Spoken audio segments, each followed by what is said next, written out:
साथियों, जैसा कि आपको पता है कि टीआरई 4 का नोटिफिकेशन आने वाला है। टीआरई 2 और 3 में मैंने बहुत सारे टीचर्स को गाइड किया है और मैं कह सकता हूं कि 250 प्लस बीपीएससी टीचर हमारे गाइडेंस की वजह से बने हैं, है ना? उनमें उनका अपना भी मेहनत है, लेकिन कहीं न कहीं बहुतों ने स्वीकार किया है कि भाई मेरा योगदान रहा है। लेकिन अब मैं चाहता हूँ टीआरई 4 में आप लोग सेलेक्ट हों। बहुत सारे साथी ऐसे हैं जो टीआरई 4 वाले बैच से मुझसे जुड़े हुए हैं और वो बॉर्डर लाइन से छटे हैं, है ना?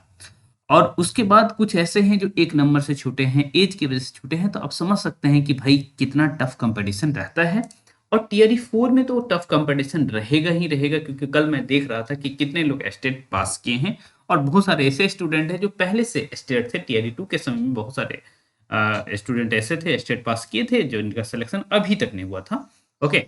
और फिर उसके बाद आप जान रहे हैं 2 बार स्टेट हो चुका है, तो छात्रों की संख्या कम नहीं है।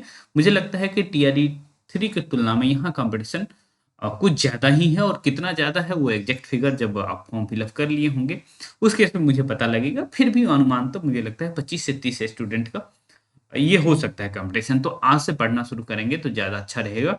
हालांकि मैं 13 जनवरी 2025 से लगातार पढ़ा रहा हूँ टीआरई 4 के लिए, और इस वजह से मैं देख रहा हूँ कि बैच तकरीबन 90% के आसपास कंप्लीट हो गया है। बस करंट अफेयर और कुछ कुछ बाकी है। जीएस वाले सेक्शन में हिंदी साहित्य पोर्शन कंप्लीट है, व्याकरण कुछ बाकी है, तो वो हम फिर से अब शुरू करने जा रहे हैं। कुछ कुछ दिनों में, क्या मंगलवार से हो सकता है कि मैं शुरू कर लूँ। ठीक है, एक बार आप लोगों से बातचीत करने के बाद। ठीक है, तो खैर अब ये देखने जा रहे हैं कि भाई बीपीएससी टीआरई 4 के लिए हम क्या क्या पढ़ लें हिंदी साहित्य में। जीएस का अलग से गाइड करूंगा, अभी पहले हिंदी साहित्य के लिए क्या क्या पढ़ लिया जाए कि काफी रहे, हमारा सिलेक्शन हो जाए। ठीक है, तो देखिए, मुझे लगता है 2 किताब बहुत अच्छे से पढ़ लेंगे तो आपका काम हो सकता है, कुछ काम और कर लेना है। ठीक है, वो 2 किताब इतिहास के लिए सरस्वती पांडे, हिंदी साहित्य का इतिहास जो सेक्शन है उसके लिए केवल और केवल सरस्वती पांडे पढ़िए। इधर उधर और कहीं जाने की जरूरत नहीं है, वो किताब आप पढ़ लीजिए, है ना? अपनी तैयारी की शुरुआत आप सरस्वती पांडे के 67 पेज से करेंगे और जाएंगे 392। तो क्या उससे पहले का पढ़ना नहीं है या उसके बाद का पढ़ना है? तो एक एक पेज पढ़ने की जरूरत नहीं है उससे पहले, और उसके बाद भी एक एक पेज करके पढ़ने की जरूरत नहीं है। ठीक है, तो इसमें उससे पहले जो है भाषा वाला सेक्शन जो है वही है, तो उसमें संवैधानिक स्थिति या फिर जो हिंदी भाषा का विकास से संबंधित चीजें हैं वो चीज आप देख लेंगे। हम उसके बाद 392 के जो बाद है ना, वो काव्य शास्त्र सेक्शन है। तो काव्य शास्त्र सेक्शन के लिए आप चाहें तो सती पांडे को फॉलो कर सकते हैं, या फिर आप एक पुस्तक, छोटी सी पुस्तक है अलंकार परिजात, उसको फॉलो कर सकते हैं। ठीक है, उसको फॉलो कर सकते हैं या फिर इधर से भी कर सकते हैं काव्य शास्त्र के लिए, है ना? व्याकरण के लिए एक और पुस्तक है। अच्छा, कट रहा है कुछ स्क्रीन, 1 मिनट सेट कर दूं।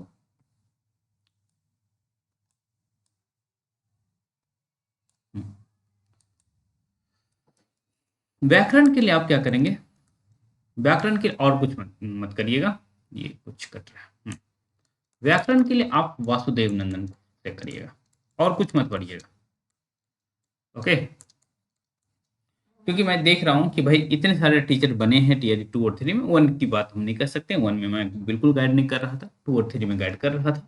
बहुत सारे ऐसे टीचर हैं जो जिनका यूट्यूब चैनल भी मैं देख पा रहा हूँ कि उन लोगों ने बनाया है। ये बहुत अच्छी बात है कि भाई सब अपने अपने स्तर पर काम कर रहे हैं।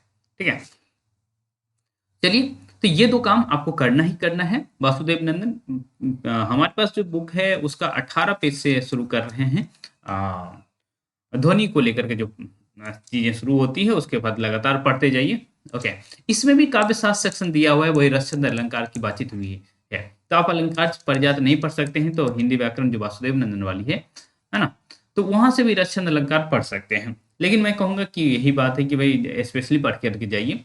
ओके, हालांकि मैंने तो एक एक करके पढ़ाया है पूरा, एक एक सरस्वती पांडे का एक एक पेज, अलंकार पारिजात या फिर अलंकार से संबंधित पूरा का पूरा क्लास लिया गया है। ऐसे जीएस भी पढ़ाया गया हुआ, व्याकरण कुछ पोर्शन बाकी है लेकिन व्याकरण भी पढ़ाया गया है। तो आप भी जुड़ना चाहते हैं तो भाई देख लीजिएगा, ये बैच आप चाहें तो ज्वाइन कर सकते हैं, तो बहुत जरूरी लगे तो, है ना? BPSC TRE 4 GS plus Hindi केवल केवल 999 में अभी प्राइस है।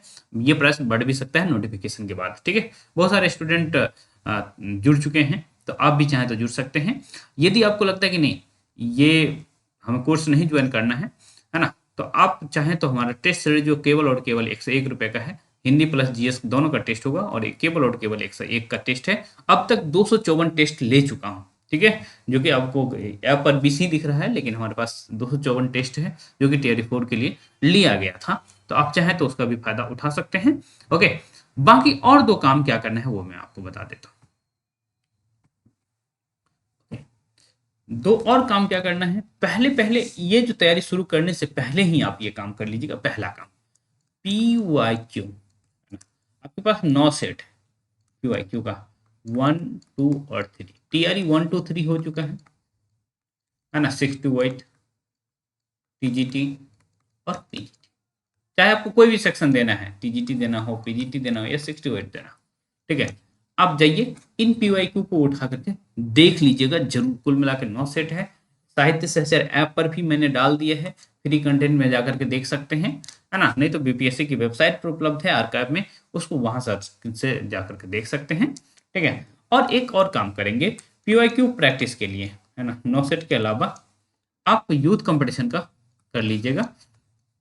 13,000 वाली जो पुस्तक है, 13,000 क्वेश्चन जिसमें है। हालांकि मैं देख रहा था कि मैं एक साल में कितना क्वेश्चन बनाया हूँ टीआरई 4 बैच के लिए, तो 7500 से अधिक क्वेश्चन बना दिया हूँ। ओके, 7,500 से अधिक क्वेश्चन बना दिया हूँ। तो ये मेरे लिए भी बहुत अच्छी बात है कि भाई इतने क्वेश्चन का स्टॉक हमारे पास अब हो चुका है, बस टाइप नहीं करवाया गया तो इसे टाइप करवा दिया जाएगा। ओके, तो ये दो काम अभी करिए, और जीएस के लिए मैं बताऊंगा किस तरह से करना है। हालांकि मैंने इससे पहले भी आपको बता रखा है, तो आप चाहें तो भाई पुराने वीडियो जो में जाकर के देख सकते हैं। बीपीएससी टीआरई 4 जीएस साहित्य सहचर लिखेंगे आ जाएगा, ठीक है। तो साहित्य सहचर ऐप से जुड़ना चाहते हैं तो डाउनलोड कर लीजिएगा, और कोर्स में चाहे तो इनरोल कर सकते हैं, नहीं तो फिर कोई जरूरत नहीं है।